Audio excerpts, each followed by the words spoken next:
முருகன் உங்களுடன் இருக்கிறார் என்பதற்காக அறிகுறிகள் தமிழ் கடவுள். முருகன் தமிழ்நாட்டில் மட்டுமில்லாமல் பல நாடுகளிலும் முருகனுக்கு கோவில் கட்டி வணங்குகிறார்கள். எத்தனை நாட்டில் முருகனுக்கு கோவில்கள் இருந்தாலும் முருகனுடைய ஆறுபடை வீடு என்பது தமிழ்நாட்டில்தான் இருக்கிறது என்பது சிறப்பு வாய்ந்ததாக கருதப்படுகிறது. கடவுள் நேரில் தோன்றுவதில்லை, ஆனால் ஒரு சில சமயங்களில் புதிய நபர்களை கடவுளாக அனுப்பி வைத்தார் என்று நாம் நிறைய பேர் சொல்லி கேள்விப்பட்டிருப்போம். முருகன் பெரும்பாலும் நமக்கு தெரியாத ஒரு முகமாக வந்து உதவி செய்வார். அப்படி செய்யும் போது அந்த அறிகுறிகள் எப்படி இருக்கும் என்பதை நாம் இந்த வீடியோவில் பார்க்கலாம். அப்படியே ஓம் சரவணபவ என கமெண்ட் பண்ணுங்கள். அனைவருக்கும் முருகன் அருள் கிடைக்கட்டும்.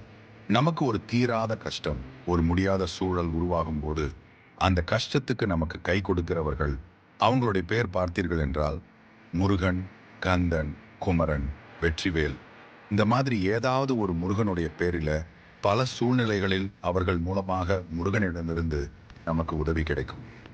உதாரணத்திற்கு, ஒரு ரோட்டில் போகும்போது வண்டி பஞ்சர் ஆகிவிட்டது, நம்மை கடந்து நிறைய பேர் போவார்கள், யாராவது நமக்கு உதவி பண்ண மாட்டார்களா என்று நம்ம மனம் இயங்கும் போது, முருகா என்னால் முடியவில்லையே என்று முருகனை நினைக்கும் போது நமக்கு அந்த இடத்தில் உதவி செய்கிறவர்கள் யாராக இருக்கும் என்று பார்த்தீர்கள் என்றால் அவர்களுடைய பெயர் முருகன் சம்பந்தப்பட்ட சரவணன், குமரன், ஏதாவது ஒரு முருகன் பெயருடன் இருப்பாங்க.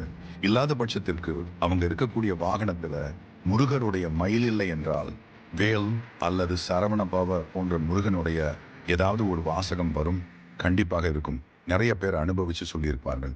பக்தர்களுக்கு நேரடியாக காட்சி தரக்கூடிய ஒரே தெய்வம் வந்து முருகன் மட்டும்தான் உங்களுடைய அனுபவம். இந்த மாதிரி ஏதாவது ஒரு இடத்துல முருகன் சம்பந்தமாக ஏதோ ஒரு உதவி கிடைத்ததால அது என்ன உதவி, எப்படி கிடைத்திருக்கிறது என்று கமெண்ட் பாக்ஸில் சொல்லுங்கள். நம்ம சேனலை முதல் முறை நீங்கள் பார்க்கிறீர்கள் என்றால் சப்ஸ்கிரைப் பண்ணி சப்போர்ட் பண்ணுங்க. இந்த வீடியோ முழுமையாக பார்த்துட்டு பிடித்திருந்தால் லைக் பண்ணுங்க. நீங்கள் ரொம்ப கவலையாக இருக்கும்போது நீங்கள் செல்லக்கூடிய எல்லா இடங்களிலும் ஏதோ ஒரு விதத்தில் முருகருடைய வாகனமாகவோ, மயிலாகவோ, வேலாகவோ, சிறு குழந்தையாகவோ உங்களது கண்களுக்கு மீண்டும் மீண்டும் தெரிந்து கொண்டே இருந்தால் அது முருகன் உங்களுடைய இருப்பதற்கான அறிகுறிதான்.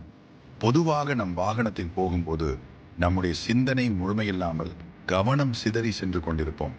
சாலையில் வாகனம் வருகிறதா, போகின்றதா என்று கூட தெரியாமல் சென்று கொண்டிருப்போம். அந்த நேரத்தில் திடீரென்று நம் முன்னால் போகின்ற வாகனத்திலோ அல்லது ஏதோ ஒரு இடத்திலோ முருகருடைய வாசகங்கள், முருகர் சம்பந்தமாக ஏதோ ஒன்று கண்ணுக்கு தெளிவாக தெரியும்.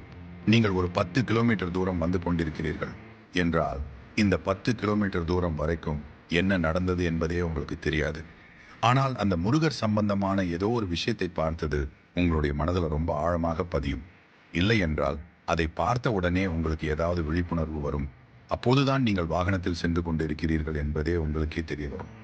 இது எல்லாமே முருகனுடைய அருள்தான், முருகனுடைய வாசகம்.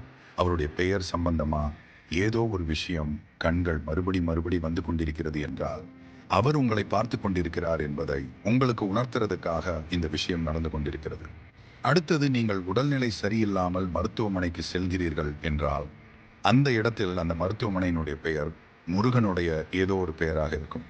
அப்படி இல்லாத பட்சத்திற்கு உங்களுக்கு உதவி பண்ணக்கூடிய டாக்டர் அல்லது நர்ஸ், இவர்களுடைய பெயர் நிச்சயமாக முருகருடைய ஏதோ ஒரு பெயராக இருக்கும். இது தனிப்பட்ட முறையில் எனக்கு நிறைய இடங்கள்ல நடந்திருக்கிறது. மருத்துவம் பார்ப்பாங்க அல்லது மருந்து கொடுப்பாங்க.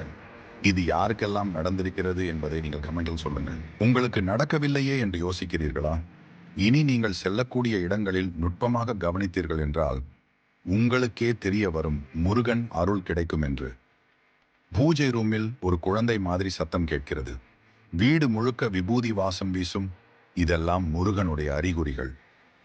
ஒரு சில நேரங்களில் ஏதோ ஒரு வேலைக்காக நாம் இது நடக்குமா, நடக்காதா என்று ஒரு நம்பிக்கை இல்லாத சிந்தனையில் ஓடிக்கொண்டிருக்கும் போது இடையில் திடீரென்று மயில் சத்தமோ அல்லது மயில் உங்கள் கண்களுக்கு தெரிந்தாலோ அது முருகர் நமக்கு ஆசி புரியதான் நமக்கு காட்சி தருகிறார். இது எல்லாமே முருகனுடைய செயல். இப்படி ஏதாவது நடந்தால் நான் இருக்கிறேன், கவலைப்படாதே என்று முருகன் உங்களுக்கு உணர்த்துகிறார் என்று அர்த்தம். வீடுகளில் பூஜையின் போது பள்ளி சத்தம் முருகருடைய அறிகுறிதான். அதேபோல் திடீரென்று உங்களின் நண்பரோ வேறு ஒருத்தரோ முருகர் கோவிலுக்கு போகலாம் என்று உங்களை அழைக்கிறார் என்றால் அதுவும் முருகர் வந்து உங்களை அழைக்கிறார் என்று அர்த்தம். அதேபோல் செல்போன் அழைப்பில் ஏதோ ஒரு வீடியோ பார்த்து கொண்டே இருக்கிறீர்கள் என்றால் திடீரென்று நான் இருக்கிறேன், கவலைப்படாதே என்று முருகனின் உருவத்துடன் கூடிய போட்டோ தோன்றும். இதுவும் முருகனின் அருளே. நமது ஆழ்மனம் எதை நினைக்கிறதோ அதையே பிரபஞ்சம் வெளிப்படுத்தும். நீங்கள் ஏதோ ஒரு விஷயத்தில் அதிக கவனம் செலுத்தி பாருங்கள். நீங்க நினைத்த விஷயத்திற்கு சம்பந்தமான பல விஷயங்களை உங்களது கண் முன்னே தானாகவே நடக்கும். போகின்ற இடத்திலெல்லாம் அது சம்பந்தமான விஷயங்களை பார்த்து கொண்டிருப்பீர்கள். இதுவும் இறைவன் நம்முடன் இருக்கிறார் என்பதற்கான அறிகுறிதான். மேலும் ஒரு நல்ல தகவலில் சந்திப்போம்.